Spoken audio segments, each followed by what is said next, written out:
Good morning friends.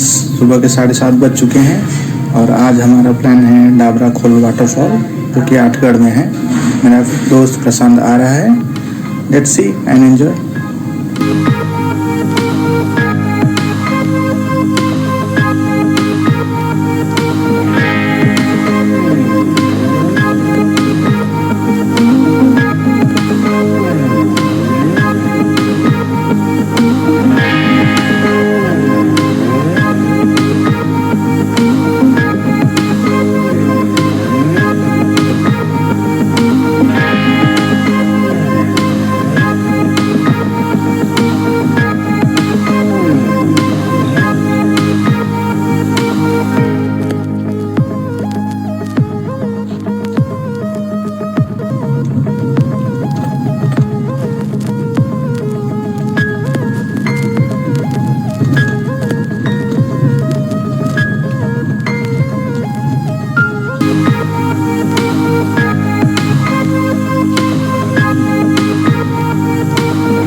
जैसे मैंने आपको बताया था, हम लोग डबरा वाटरफॉल में आने वाले हैं और फाइनली हम लोग यहाँ पे पहुँच गए हैं।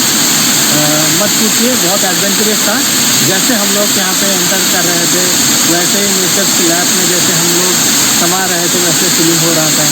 हम लोग जैसे बढ़ते जा रहे थे वैसे एडवेंचरस होते जा रहा था। फाइनली हम लोग एंजॉय करते हुए प्रकृति के इस रचना को हम लोग जो है फाइनली यहाँ पे पहुँच गए।